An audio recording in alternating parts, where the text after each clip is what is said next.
Hello mga kababayan, hello po sa inyo lahat at welcome sa aking channel. Heto at muling nagbabalik ang inyong lingkod Paspress TV. Kaya ito po no, Diwata dumulog kay Senador Rapi Tulfo matapos makulong dahil sa maling pagkakakilanlan. Yan na nga po, talagang syempre, nakakaawa si Diwata dahil nga sa kailangan ng justisya. Kumbaga, mali na ang pagkaka-aresto sa kanya. Na-mislead ng mga pulis para sa kanya. Kaya naghahanap ng katarungan ang Diwata matapos ang maling pag-aresto ng pulisya ng Mandaluyong. Yan na nga po sinasabi ko. Di ba kailan lang pumunta siya kay Rapi Tulfo at nagreklamo. At least natulungan naman siya ni Rapi Tulfo na ito, yung ang personalidad sa social media, siya yon, di ba? Ng food vlogger na si Deo Jarito Balbuena. Yung pala pangalan niya, Deo Jarito Balbuena, na mas kilala bilang Diwata ng Paresan. Sa bagay sa akin, hindi ko pala man na ano yan napuntahan yung Paresan yan si Diwata. Pero grabe raw ang sumikat niyan. Napapanood ko rin sa social media, talagang grabe ang pagkasikat niya noon. Talagang maraming nagdo-donate, nagiging sponsor niya. Mga personalidad din ang nag-i-sponsor sa kanya. Dahil yun nga, nakikisakay sa kasikatan niya. Diba? Alam naman natin yun. Na talaga naman nakikisakay lang sa kasikatan ni Diwata yung mga taong halos mag-interview na sa kanya at mga artista pumupunta sa kanya. Ganun lang yun.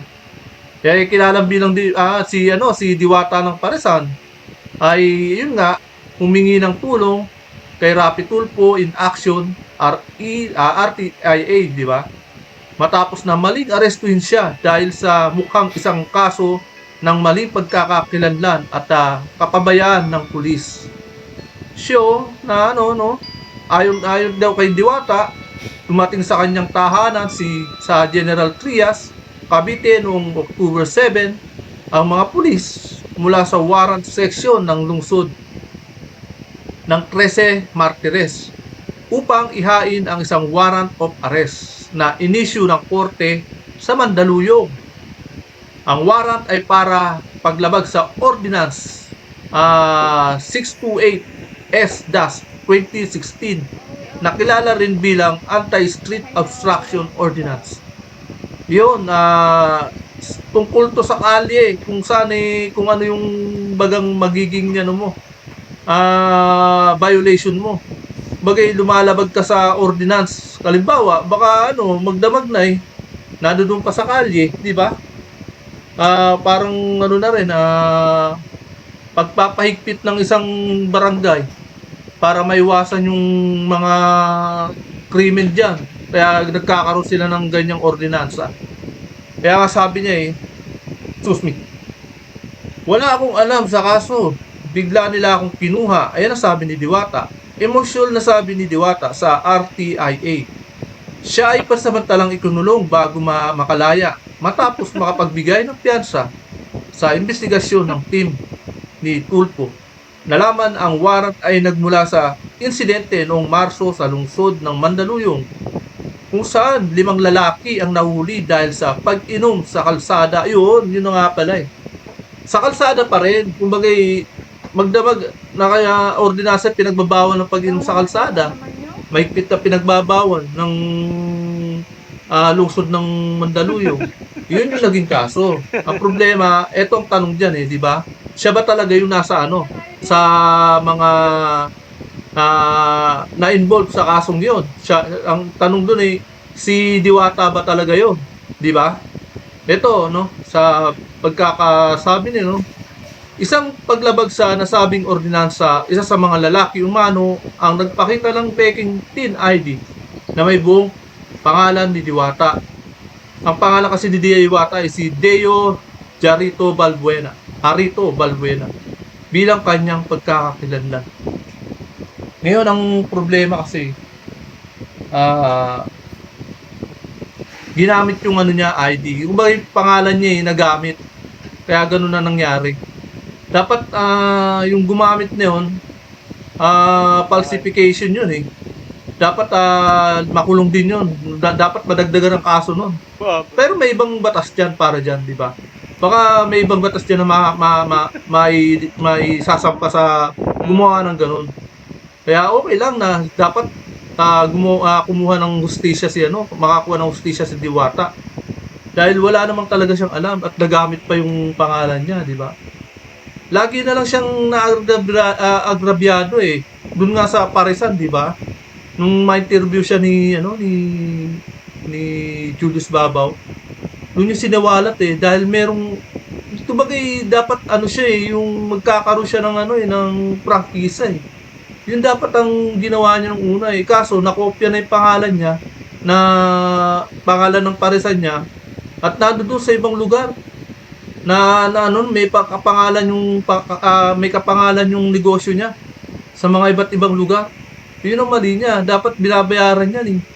Dahil prangkisa yan eh. Siya ang babayaran dapat yan. Imbis na siya yung nagkautang-utang pa doon sa nangyaring ganun. Di ba? Ito nang walang sinuman sa mga lumabag. Excuse me.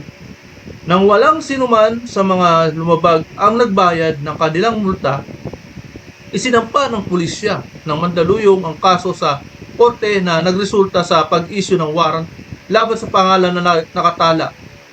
Yun nga, kay Diwata. Di ba? Sa isang live interview, inamin ni Patrolman Johari Bugagong ang opisyal na nagsagawa ng pag-aresto na hindi niya personal na na-verify ang pagkakakilanlan ng suspect. At umasa lamang sa ID na pinakita nung insidente noong Marso. Di ba? Hindi po siya yung nakita kong lalaki noong araw na yon. Yun ang pagkakasabi. Di ba? Ang pag-amin ng opisyal na kinukumpirma na ang tunay na salarin ay gumamit ng peking ID. Iyan na nga pa ang sinasabi ko. Iniiwas talaga dapat ang gumamit ng ibang peking ID. Falsification of yan eh, di ba? Yung mga ganyan. Makakasuhan ko ba lalaking to eh. Imbis na konti lang ang may kakaso sa kanya eh. Baka pwedeng magkaso eh. Pwedeng bigyan ng kaso ni to eh. Ni Diwata eh. Etong gumamit na to. Kaya lang, bakit hindi pinangalanan dito? Yung lalaking yun. Di ba? Bagay, yung investigasyon ng pulis, dapat sinabi niya sa rapid tulpo kung sino yung gumamit na yun. Di ba? Ito, sa malinaw na emotional na anyo, emotional kasi si Diwata. Sinabi ni Diwata nang humingi siya ng tulong kay Tulpo, hindi lamang upang linisin ang kanyang pangalan, kundi upang maiwasan din ang kaparehong pagdanas ng iba. Ibig sabihin, para hindi rin warning na rin to sa ibang para sa atin, mga Pilipino, na hindi ko alam kung bakit napunta sa kanya ID pa yun ang tanong, di ba? Para maiwasan mo, huwag mong ipagkakalat ang information mo. Dahil dyan eh. Ayan ang hirap, di ba? Kaya bawal nang i-share ang information ng bawat isa sa atin. Kapag yung ID, bawal nang i-share yan eh. Kahit na sa social media, kahit mag-type ka ng information mo, dapat hindi sinishare yan. Bawal yan, bawal i-share yan. Di ba? Ayaw ko nang mangyari ito sa iba. Yun ang sabi niya, parang warning na rin niya. Sinasabi niya na rin sa iba. Wala akong kasalanan, pero nakakulong ako. Nakakahiya at masakit. Ano niya? Pinangako ni Senador Tulfo na kilala sa kanyang matibay na advokasya para sa hustisya at pananagutan na magsasagawa ng aksyon sa lehislatura. Diyan expert si Tulfo eh.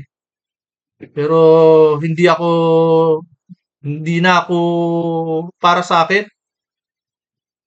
hindi na ako hanga kay Tulfo. Kasi rin siya eh. Tumiklop din siya eh. Pagdating sa mga korupsyon. Di ba? Pangalawa, anak niya eh, no? Gumastos ng 7 million sa isang gabi lang. O dalawang gabi dahil dalawang beses eh. O, ano nangyari? Galit na galit ka si Tulfo, galit na galit to kaya sa mga body cam eh, di ba? Nas 800 plus ang ginastos sa body cam. Samantalang yung anak niya hindi niya inano, hindi niya ewan ko, kinukonsente ibig sabihin. Kinukonsente ni Tulfo ang anak niya na ilang beses na nagba-violate yan, eh.